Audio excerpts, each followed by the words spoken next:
जय जगन्नाथ। बहुत बड़ खुशी खबर। प्रथमे समस्त ओडिशावासी ओडिशार छात्र छात्री मानू बड़ दिनर अनेक अनेक शुभेच्छा आउ शुभकामना। ओएसएससी दुईटी सर्ट नोटिस जारी करिछि। सांगमाने जो छात्र छात्री माने ओडिशारे सरकारी चाकरी करिया पई अपेक्षा करिथिले तांको पई खुशी खबर। सांगमाने forest guard, forester, excise constable, RI, अमीन, VAW रो सर्ट विज्ञप्ति जारी होइछि। ए भिडियो रे मु आपण मानकु संपूर्ण डिटेल ब्रीफ आउ समराइज करिकि जणैबी। वीडियो स्टार्ट करिबा, वीडियो को शेष जाए देखिबे। प्रथमे आमे कैब बेल्ट चाकरी विषय रे डिस्कशन करिबा। जो छात्र छात्री माने वर्तमान फिजिकल प्रैक्टिस करूछंती तांको पई खुशी खबर। फॉरेस्टर, फॉरेस्ट गार्ड एवं एक्साइज कनेस्टेबल पई विज्ञप्ति आसी जाइछि। ओएसएससी तार ऑफिशियल वेबसाइट रे गतकाली 24 डिसेम्बर रे एटा ऑफिशियली पब्लिश करिछि। आगामी दिन रे से फुल नोटिफिकेशन जेबे पब्लिश करिवो मु आपण मानकु जणै देबी। एटा संक्षिप्त विज्ञप्ति जेउथरे सीट विषय रे गुहा जाय नाही, किंतु आपण मानकर रिक्रुटमेंट नोटिफिकेशन आसुछि। आरआई, एआरआई, ICDS सुपरवाइजर एवं अन्य पदवी सबूर विज्ञप्ति सर्ट विज्ञप्ति जारी हो जाइछि। सांगमाने जो छात्र छात्री माने ओडिशा रे सरकारी चाकरी पई अपेक्षा करिथिले एटा सुवर्ण सुजोग। आजिठु ही प्रिपरेशन करंतु, पाठ पढ़ंतु।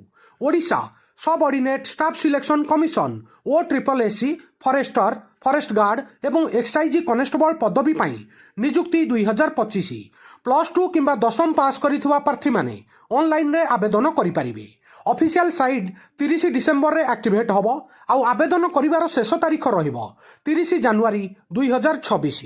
इच्छुक प्रार्थी माने OSSC रो ऑफिशियल वेबसाइट OSSC.gov.in माध्यम रे ऑनलाइन रे आवेदन करि परिबे। सांग माने एटा आउ गोटे अपॉर्चुनिटी आपण मानकर रेलवे ग्रुप डी रो विज्ञप्ति आसी जाइछि। एबे ओडिशा गवर्नमेंट तरफरु भल वैकेंसी आसुछि। 2026 मसिया रे आपनक पाखरे बहुत भल अपॉर्चुनिटी अछि। सांग माने ए सुजोग हाथ छड़ा करंतु नाही।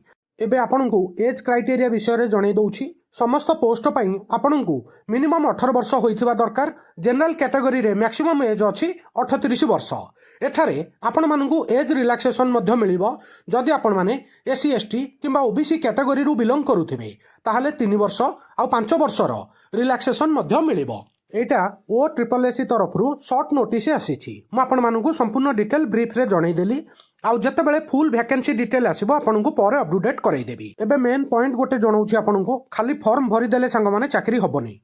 आपण मानकु परिश्रम करिया को पड़िबो। प्रिपरेशन एबेठु ही जोर सोर रे करिया को पड़िबो। 2026 मसिया रे आपनक पाखरे अपॉर्चुनिटी बहुत अछि। जेउ छात्र छात्री माने SSC GD पई प्रिपरेशन करूथले से माने आराम से फॉरेस्ट गार्ड, एक्साइज कनेस्टेबल पई प्रिपरेशन मध्य करि परिबे। जेउ छात्र छात्री माने रेलवे ग्रुप डी पई SSC MTS पई प्रिपरेशन करूछंती से माने RI, ARI, अमीन ता पई मध्य भल रे प्रिपरेशन करि परिबे। संग माने अपॉर्चुनिटी बहुत अछि। 2026 मसिया रे आपनकु निश्चित रूपे चाकरी मिलिबो। आज बड़ दिन रे आपण माने प्रतिज्ञा करंतु प्रतिदिन 4 घंटा पाठ पढ़िबे ही पढ़िबे। सांग माने ए छोटिया एम्प्लॉयमेंट न्यूज नोटिफिकेशन विषय रे मु आपण मानकु जतिक इंपोर्टेंट पॉइंट थिला संपूर्ण डिटेल ब्रीफ आउ समराइज करी जणैली। वीडियो केमिति लागिला निज ओपिनियन कमेंट रे जणैबे। वीडियो को लाइक करिवे। समस्त ओडिशार छात्र छात्री युवपीढ़ी समस्तଙ୍କ पाखକୁ शेयर करिवे। नुआ थिले वर्ल्ड अफेयर मधु जीके ओडिया चैनल को सब्सक्राइब करिवे। सबुदिन important GK, current affair, sports affair, world affair, employment news notification आपण मानकु एठारे मिली थाए। वीडियो देखिथिबारु बहुत बहुत धन्यवाद। जय जगन्नाथ। वंदे उत्कल जननी। आपण माने समस्ती को आगामी प्रत्येक competitive exam pi all the very very best.